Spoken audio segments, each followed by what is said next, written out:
Welcome to this podcast, Mission GJ.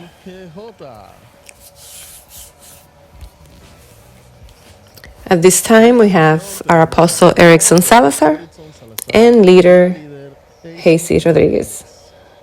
This is so good. We're here flowing in the prophetic for the house. That's right. Louis says, "Hi, Hazy. How are you?" Hi, I'm doing very well. Very happy to have the chance to be here. It is so good, and we're happy to have you here in the booth. And we would like to know, Hazy, what your experience has been like, because we know you've had many here in Generation Joshua, together with Apostle. What's been your experience in the different missions that you've taken on?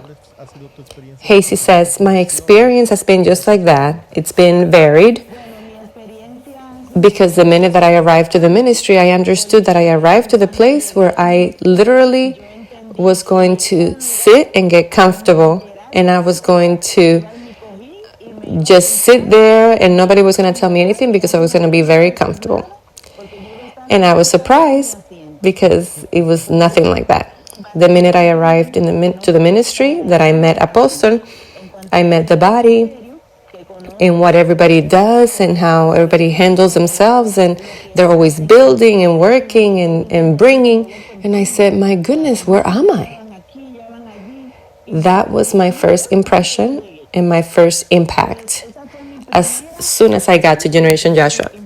But the most surprising part for me was since I arrived in the midst of the preparations for the event Rosh Hashanah. When I arrived, I went to see what it was that was being put together. I knew that there was an event and a celebration, but I wanted to see it. And I knew that the whole body was there. So when I went, I noticed that everybody was working as one, but in the same line. And it was that everything had to be perfect and with excellence. When I arrived, Apostle was guiding everybody, put this here, put this there. And I said, wow, what is this? I was literally new. I had just arrived. And in that time is when we celebrated Rosh Hashanah with whatever people could bring from their homes. Oh, you have a frame, you have a table, you have a tray. Let's all bring our things and celebrate Rosh Hashanah. And the most surprising thing for me was when I arrived home and I said, and I made an assessment and I said, what do I have at home that can help put together the event? Because the whole idea was to bring things from home. When I arrived home, I said, okay, what do I have? And I had a trash can, because I realized that there was no trash can at the event.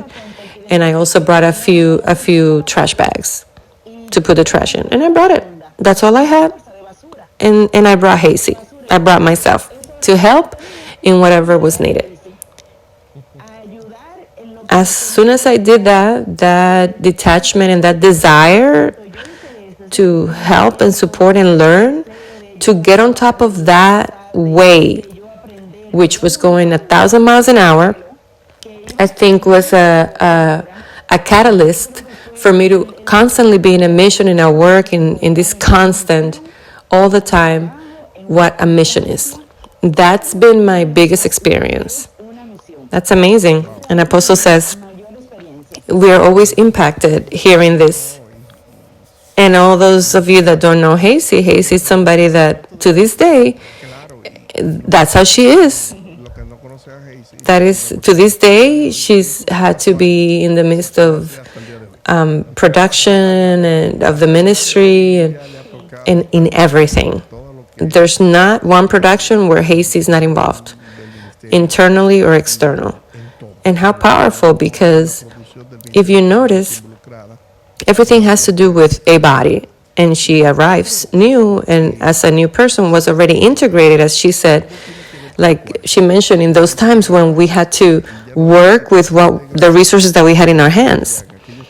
Because we've always worked with the resources that we have in hand. We're not the type to ask or beg. It's what do we have, and that's what we work with. Like the saying says, we cover ourselves with depending on the size of the blanket. And that Rosh Hashanah was put together using the items that everybody had. Who has a pot? Who has flowers? And that's how it was. And see how she identified to bring a trash can and trash bags. How simple that sounds. But how useful was it? And how that was very specific and guided. And that's what happens with the people that don't understand that there's a Holy Spirit, that with what you have in your hands, that's what a lot can be done with. And what a nice experience where she integrated herself and she got on top of that direction of that production where everybody was uniting their strengths, but she didn't stay out. She didn't stay out. She was not stupid. She got on it, and to this day, she has continued in a constant activity, because this ministry never stops. This ministry never stops producing events or activities. It is a constant all the time. We never stop producing here. This is an industry. Generation Joshua is an industry where we are constantly evangelizing, teaching, activities, meetings, instructing all the time, all the time. And what does that mean? It's good that we have a ministry where we have where to integrate ourselves into, because since there's so much demand, and the life manual clearly says that the work is a lot and the workers are few. See how interesting?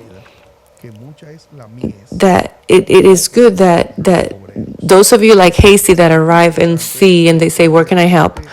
Where can I collaborate? That's interesting. I've always seen the ministry as that group of ants that, I analyze them a lot when I see them, and I say, wow, how they group together. And you can leave a bag of sugar and you leave, and when you come back, there's not 1 grain of sugar left, because that group of ants, they unite forces, they join forces, and they start moving themselves, and they clean the area. And I believe so much in that teamwork, not simply in the work as such, but even in the contribution that you as yourself can give with the most small thing. And that's where we identify the wealth. And Hasty, from the moment where she made that move, she herself ended up being a part of this, where today as a businesswoman, she brings services to people as a product of sowing that seed in service. And Hasty says, and in that same line, there was always something that marked me a lot, that has always marked me my whole life, which is, I started like that, like, okay, how can I help? But then, for many years, I was in charge of the team of decoration. And I had never worked on putting together events or decorating or anything like that. But in the ministry, with all these gifts and talents that unleash in us in the moment where we connect, then all these gifts and talents started flowing in me that I didn't even know I had. Because I've always been very, very active and very creative, but there were things that I never knew I had. So when I had to decorate, the Rosh Hashanah that we did for about 300 people, it was 300 people, I remember the number. And we were kind of checking out to see what was missing in order to finish so that the team could go change, because everybody had brought their clothes and their gowns, so that at the minute we finished, we were going to just go change in the bathroom, because there were seconds before the event started, or minutes. And Apostle came up to me and said, hey, see, what's missing? What's left? And I said, the only thing that's left is to put napkins on these 300 tables. And then I saw Apostle take the napkins, and he started tying bows on the napkins. And like he says, as a team, like the ants.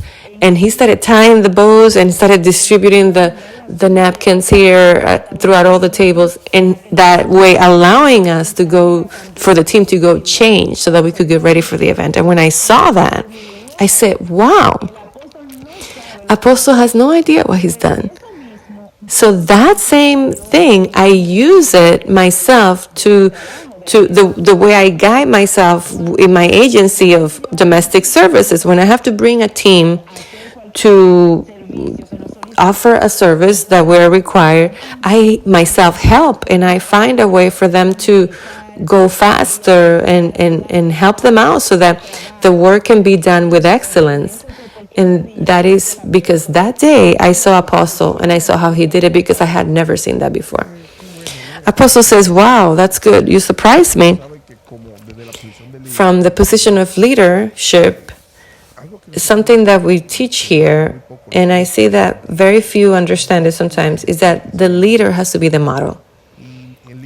The leader is not to tell people what to do. The leader is there to get dirty, to go down and execute. The leader is not to lean on the rest. It's not for him to receive or them to receive or ask, oh, I want this, I want that. Because nowadays leaders are they lean and they just chill. They are back giving orders. Our leadership is a leadership of action. And that is what we transmit. If you here know anybody who doesn't have a leadership of action, somebody who doesn't have the tool in his hand to do the work, it's not a matter of design. It's a matter that you have to always be working. There's no chilling here. You have to work. Those that are not in action here, those that are expecting others to come, no, you have to act. Especially if we're in that whole, have that mentality of, okay, what's missing? What's left? What do we need to do? I had no idea this had impacted her, but that is what we model and what we teach, because the best teaching is the one of the fruit, not what you say, it's what you model. And how powerful that is, because at the end of it all, who do we do things for? Like the podcast say, because I have to know who I'm doing things for. I'm not doing it for her. I'm not doing it to look good in front of people. I'm doing it because it's the event of the celebrate the year. This is my sowing before God. My attitude is worth a lot. And you have to transmit attitude to your team. You have to transmit commitment, and you have to be the leader. You have to know how everything is going. You have to be aware. You can't be like, okay, did you do this? Did you do that? No, I have to integrate myself. And that's the best teaching, to show it. And look what Hazy says. Today, Hazy is a businesswoman, and now she models that to her employees. No, here, let me help you. Let's come together. Be part.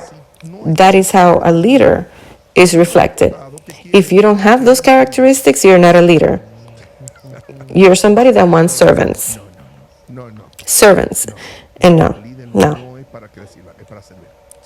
A leader is not to be served, it's to serve. I'm really rejoiced today because I've been working for a number of decades in terms of serving. And sometimes I stop and I say, wow, you dedicated your whole life to serve, and now you have so many people integrated with you to also serve, and you're like, wow, but that was liberated. That wasn't paid for, that wasn't manipulated, that was liberated through the seeds, through the sowing that you did. Many today want that team for themselves. Furthermore, there are leaders in this ministry that would love to have a team like that, but if you didn't construct it, therefore, since you didn't construct it, you better come together with the servants, and do it, because you're not going to be served. You're not going to be served. You have to serve. And service is something that has to flow, because it is a fruit. It is a fruit. So there's no better model. Hear me. There's no better model than service. Now, there's no better evangelism than service. There's no better message than service. Genuine service because it is not the service of manipulation, because we love to serve depending on who I'm serving. If it's somebody that's, it's a hot shot, it's great service. But if it's an insignificant person, you say, oh, hand them the cup. No, no. The quality of service has to be for everyone. For everyone. And I measure people, I see people, and I see who is a leader based on the way they serve others.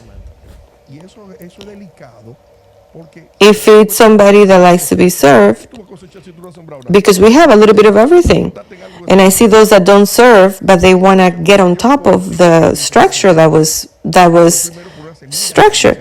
And then you see them expecting their harvest, expecting to reap. But what are you going to reap if you haven't sown? You got on top of something that was constructed. And that wasn't constructed, that wasn't built simply by teachings. No. It was because of seeds that somebody sowed. If you want to reap, sow. Hazy came and she said, what's missing? Okay, a trash can? And that's all she had. I know that if she had something else, she would have brought something else. Today she brings everything. Because the one that that only had the trash can back then, now she brings a whole bunch of stuff. Now she brings things from her business. Utensils and things from her business. Now she brings everything because she's in another level now. Because the Spirit has prospered her. There were people that were very servicing before, and then they brought their service down a few notches. In the same way, their harvest has reduced. They got stuck and they stayed. Many people stuck. Many people stuck in our midst are there because they're expecting to be given, and if they are not given, they don't give, and that's not how you prosper. Prosperity comes according to the seed that you sow. Hello? There's no way for you to be freeing a business or unleashing human resources if you're not sowing. All that is unleashed through the seed of service that you sow. You see? And that can never stop. I can never stop serving. I can never stop serving others. Every trip I go, every trip I take is to serve. It's not to be served, it's to serve. Every mission is to serve with everything I've got. We take into account the smallest detail in what it comes to service. We're not going to be a burden. We're not a burden to anybody in anywhere we go. Everywhere we go, we are there to bless, not to be a burden. It's not to be served. And if today you see that service towards you is from people that need to serve you, and they say, please let me serve you, they are begging you to serve. They beg you, please let me serve you, please let me serve you. And I say, okay, do it. But really, you know why? And you say, oh, how cool, that's so cool. No, it's not cool. What happens is, what happens is that it is better to give than to receive. And I like the part of the mission that is to give. The mission is in giving, not to be given. Everyone that has a mind to receive has a mind of misery, of being stuck, has a mind where they're remaining stuck. I don't expect anything from anyone. And I'm not seeking anything from anyone, and I don't want anything from anyone. You know why? Because I don't want the privilege of giving to be taken away from me. What liberates the miracles and the mysteries is to give and to give. And giving is a synonym of service, because the service has a value. Service has a value. All my contributions in nature have a value, and that value that you're injecting, it liberates, and it liberates. So if you stop sowing, the harvest stops. If you stop sowing, the harvest stops. And Hazy learned that, and that's why she has never stopped. and she has never stopped. She's continued in that flow. She it's like she started her engine and she has never stopped. She applied what Pastor Jorge always said in terms of sowing. He said, put yourself in the envelope. We don't want your money. We want you to put yourself in the envelope. And that's how we need to do it. And that's an apostle says, and that's why she grew integrally in everything. And that is the secret of, if there was a secret to success, today we're giving you the secret to success.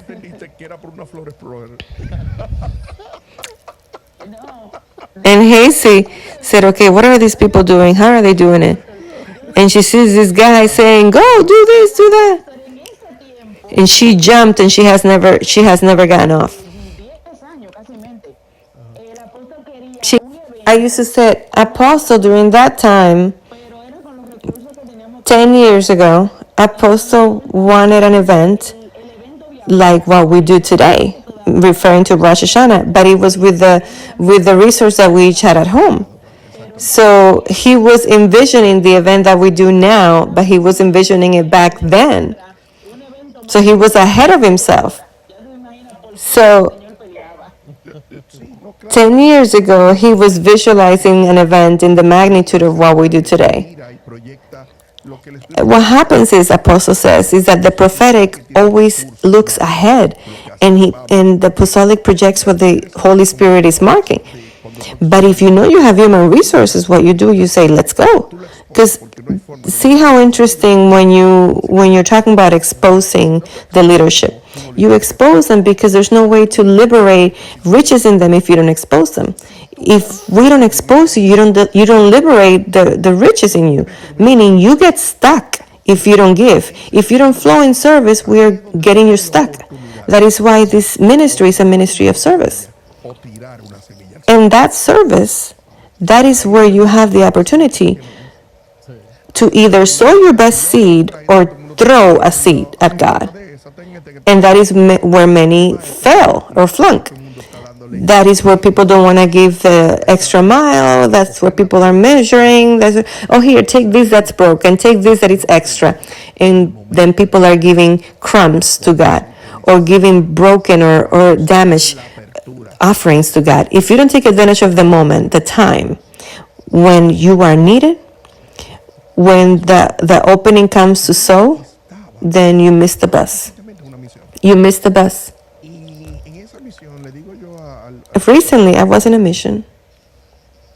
And in that mission, I tell the planning pastor, tell so-and-so, ask so-and-so if she could be in this mission with me, because I would love for her to support me in the coordinating. And she called her, and he called her, and he said, hey, Apostle wants you to be with him. And then the person said, I can't, but if the boss said to go, then I'll do it. And she requested time off from work.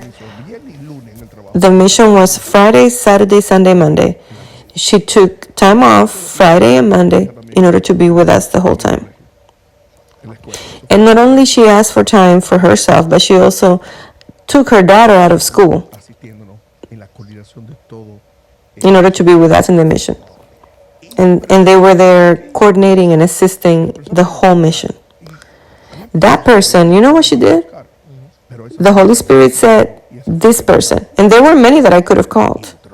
But that's the one that the Holy Spirit directed me, and she left everything and she did what she had to do.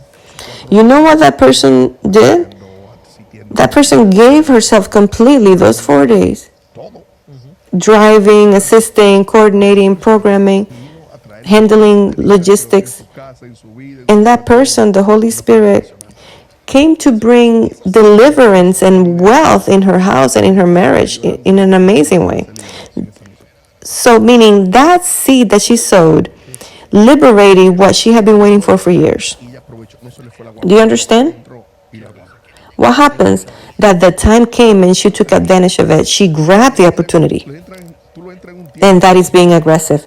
You know, the people that get the time of exposure and they say, I can't.